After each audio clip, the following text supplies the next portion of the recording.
surut, maka ada tumbuhan yang berdaun hijau.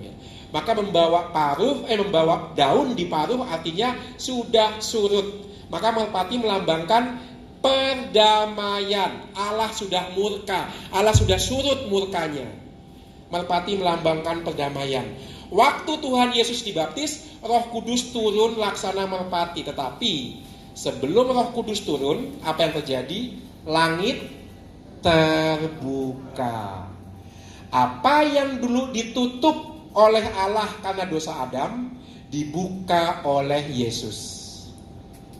Maka Roh Kudus lambang perdamaian dalam bentuk merpati. Langit terbuka, Roh Kudus turun, dan Allah berbicara, Allah berkomunikasi lagi. Maka merpati itu lambang damai. Itu. Maka komunikasi kita dengan Allah yang dulu ditutup oleh dosa Adam sekarang bisa dibuka lagi berkat kehadiran Yesus. Maka Roh Kudus itu menjadi lambang perdamaian Allah dan manusia. Kapan kita didamaikan oleh Allah? Ketika kita dibaptis. Ketika kita dibaptis untuk pengampunan dosa. Maka sakramen baptis adalah sakramen tobat yang pertama. Dan kita didamaikan oleh Allah dalam sakramen baptis. Maka sebenarnya Bapak Ibu, sakramen tobat yang kita miliki dalam gereja Katolik itu diwajibkan untuk yang pendosa berat. Pendosa ringan gak wajib. Wajib hanya 1 kali dalam 1 tahun. Sakramen tobat sejatinya itu untuk para pendosa berat. Dosa berat wajib diakui di pembaptisan, di sakramen tobat untuk menerima pengampunan. Dosa-dosa ringan enggak. Tapi jangan kemudian enggak ke ruang pengakuan kalau dosa-dosanya ringan, enggak, jangan. Tetapi saya mau mengatakan ini apa sebabnya? Sebabnya adalah tahu rumusan doa tobat di ruang pengakuan bagaimana? Allah yang Maha Rahim, aku menyesal atas dosa-dosaku, sebab patut aku engkau hukum, terutama sebab aku telah menghina engkau yang maha murah dan maha baik bagiku.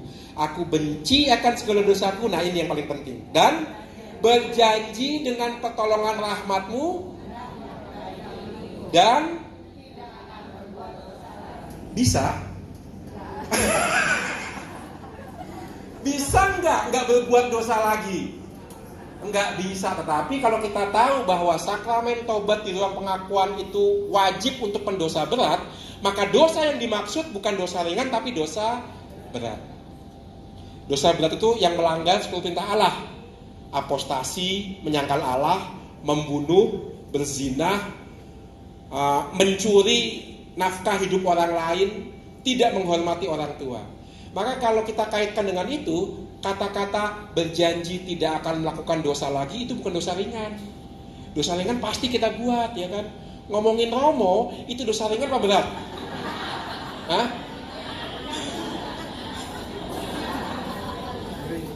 Kebanyakan yang ketawa ibu-ibu.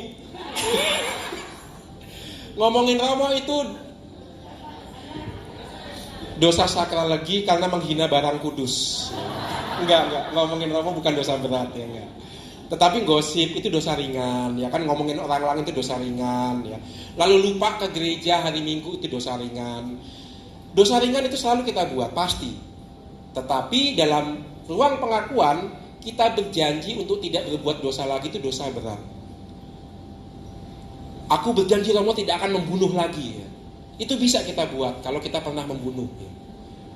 Itu bisa kita buat, tetapi dosa-dosa ringan itu tidak termasuk di situ. Tapi Romo, kalau saya mengaku dosa-dosa ringan bagaimana? Ya sudah, buat yang terbaik. Nah itu. Pasti kita membuat dosa ringan, tetapi ketika kita mengakui dosa ringan kita di ruang pengakuan, kita berjanji tidak berbuat dosa lagi, dalam arti buat yang terbaik. Tapi kita paham, dalam ruang pengakuan, ketika kita mengucapkan dan berjanji dengan pertolongan rahmatmu tidak berbuat dosa lagi, maksudnya dosa berat. Kalau yang dimaksud dosa ringan, kita berbuat yang terbaik. Lalu Romo, kalau dosa berat diampuni melalui sakramen tobat, dosa ringan diampuni bagaimana? Dosa ringan diampuni dengan melakukan 3 hal.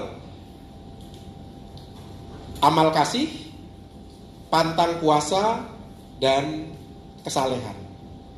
Dengan 3 hal ini rahmat pengampunan untuk dosa-dosa ringan itu kita dapatkan. Makanya sebenarnya hidup kita sebagai orang yang dibaptis, sejauh itu menyangkut dosa ringan, itu adalah pertobatan terus-menerus. Karena nggak ada satu hari pun di mana kita tidak melakukan dosa ringan, pasti ada.